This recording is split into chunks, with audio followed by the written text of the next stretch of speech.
বাংলাদেশের গভর্নমেন্টকে আমি বিনীত অনুরোধ জানাবো, শ্রম মন্ত্রণালয়কে অনুরোধ জানাবো, এয়ারপোর্ট অথরিটিকে অনুরোধ জানাবো, আমার শ্রমজীবী ভাইদের সাথে ভালো আচরণ করুন। বিশেষ করে যতগুলো দূতাবাস আছে, আমার শ্রমজীবী ভাইদের যে কোনো কাজকে অগ্রাধিকার ভিত্তিতে আপনারা সার্ভিস দিন। এটা দিতেই হবে। তারা ভালো থাকলে ভালো থাকবে বাংলাদেশ। তাই শ্রমজীবী যারা আছেন মনক্ষুণ্ণ হবেন না, মন ছোট করবেন না। You are the superhero.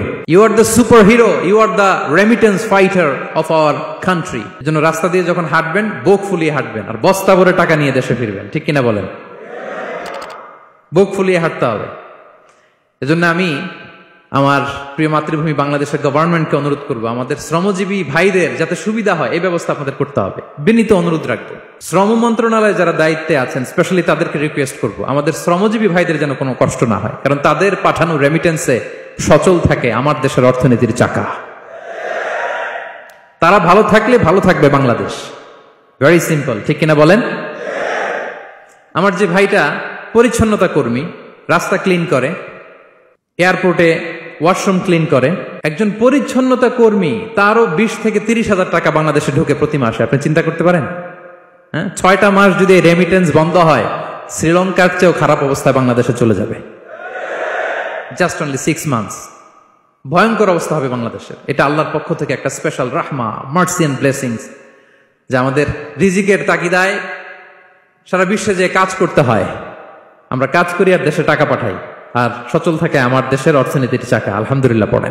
So বাংলাদেশের গভর্নমেন্টকে আমি বিনীত অনুরোধ জানাবো, শ্রম মন্ত্রণালয়কে অনুরোধ জানাবো, এয়ারপোর্ট অথরিটিকে অনুরোধ জানাবো, আমার শ্রমজীবী ভাইদের সাথে ভালো আচরণ করুন, তাদের সাথে কোঅপারেট করুন। বিশেষ করে যতগুলো দূতাবাস আছে সারা বিশ্বে, বাংলাদেশের যে মিশনগুলো, দূতাবাসগুলো, আমার শ্রমজীবী ভাইদের যে কোনো কাজকে অগ্রাধিকার ভিত্তিতে আপনারা সার্ভিস দিন। এটা দিতেই হবে। ঠিক কিনা বলেন? তারা ভালো থাকলে ভালো থাকবে বাংলাদেশ। তো এই জন্য শ্রমের কোনো বিকল্প নাই। নিজ হাতে উপার্জিত অর্থ, নিজ হাতে উপার্জিত কামাই, এটা শ্রেষ্ঠ কামাই। তো আলহামদুলিল্লাহ আজকের অডিয়েন্সের মধ্যে শ্রমজীবী ভাইয়েরা বেশি। আলহামদুলিল্লাহ পড়েন। এটা আমাদের সৌভাগ্য। এই যে বাংলাদেশে এখন চাকরি নাই, চাকরির বাজার মন্দা, মাস্টার্স পাশ করে বেকার টোটো কোম্পানির ম্যানেজার, এরকম আছে না নাই? তার বিপরীতে আল্লাহ তাআলা আপনাদেরকে মালয়েশিয়া নিয়ে আসছে। প্রতি মাসে আপনি টাকা পাঠান। আলহামদুলিল্লাহ। আপনি বাংলাদেশের যে উন্নয়ন, বাংলাদেশের যে ডেভেলপমেন্ট, এই যে স্মার্ট বাংলাদেশ বলে বলে মন্ত্রীরা মুখে ফেনা তুলে ফেলে, এটার গর্বিত অংশীদার আপনি। ঠিক কিনা বলেন?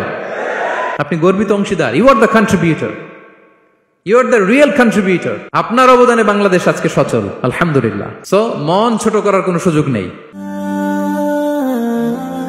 Be a part of our vision.